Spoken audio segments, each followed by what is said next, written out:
Hello aspirants, स्वागत है आप सभी का स्पीडर शॉर्ट हैंड क्लासेज के इस यूट्यूब प्लेटफॉर्म में।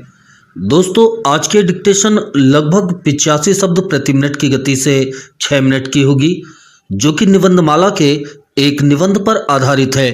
आज की डिक्टेशन से संबंधित कुछ कठिन शब्दों की आउटलाइंस यहाँ पर दी गई है, जो कि ऋषि प्रणाली पर आधारित शब्द चिन्हों और आंकड़ों का प्रयोग कर बनाई गई है। आप एक बार इनको देख लीजिएगा।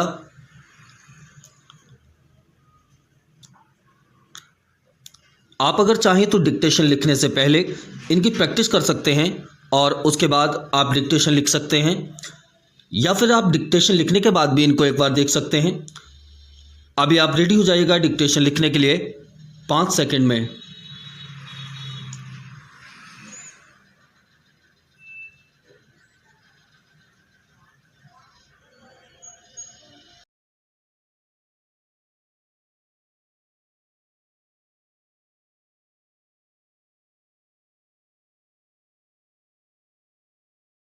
Ready, start. मनुष्य रूपी प्राणी अन्य प्राणियों से भिन्न है, क्योंकि उसकी बुद्धिमत्ता और विचारशीलता उसे अन्य प्राणियों से अलग करती है।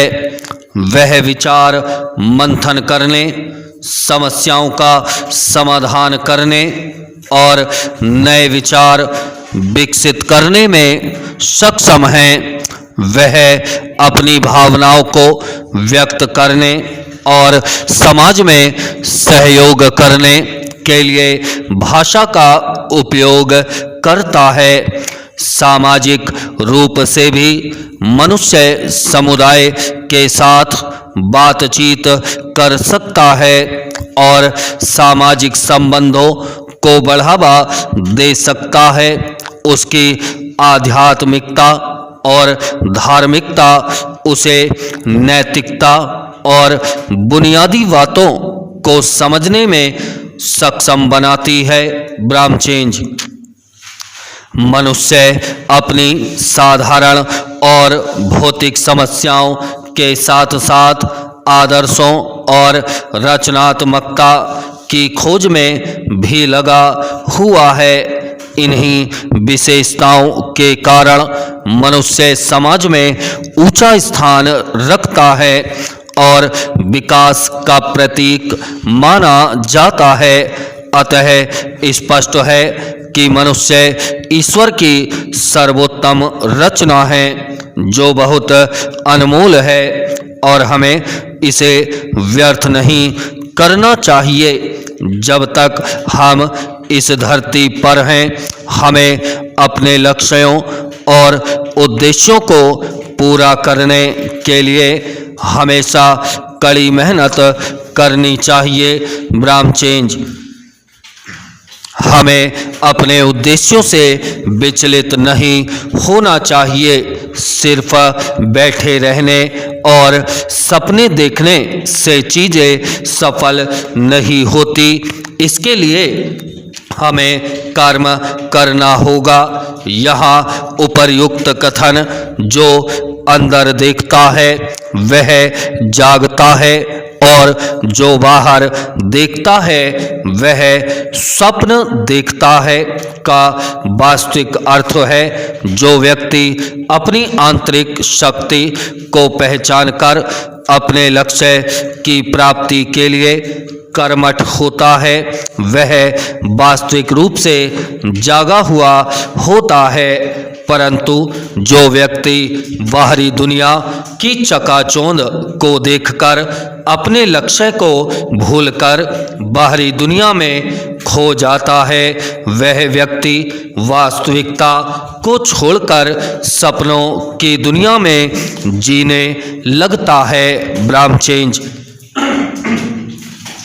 इस वाक्य में आत्मिक ज्ञान या आध्यात्मिक ज्ञान और भौतिकता के बारे में बताया गया है, जो किसी व्यक्ति के आंतरिक अनुभव और बाहरी दुनिया के साथ उसके रिश्ते के महत्व को दर्शाता है। यह वाक्य किसी व्यक्ति के आंतरिक और बाहरी अनुभवों के माध्यम से उसके जीवन में वास्तविकता की भूमिका पर केंद्रित हैं। ब्रह्मचेंज आंतरिक शक्ति का उल्लेख उस आध्यात्मिक ऊर्जा और शक्ति से है जो प्रत्येक व्यक्ति के अंदर विद्यमान है।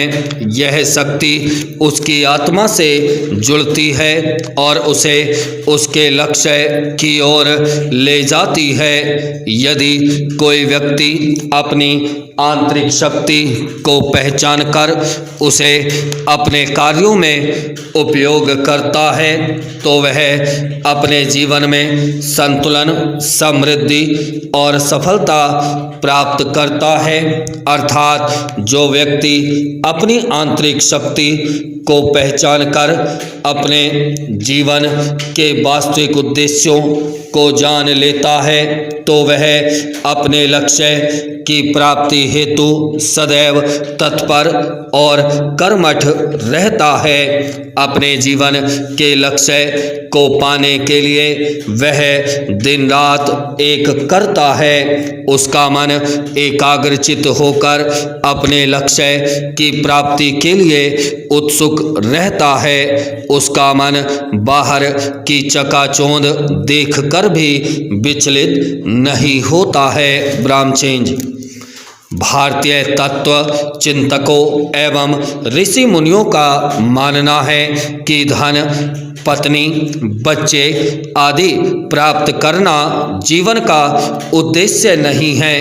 इन्हें प्राप्त करके भले ही व्यक्ति को क्षणिक सुख मिल जाए, परंतु स्थायी सुख व आनंद की प्राप्ति नहीं हो पाती। ईश्वर की शरण में ही आनंद की प्राप्ति संभव है। आनंद का नाम जीवन नहीं है।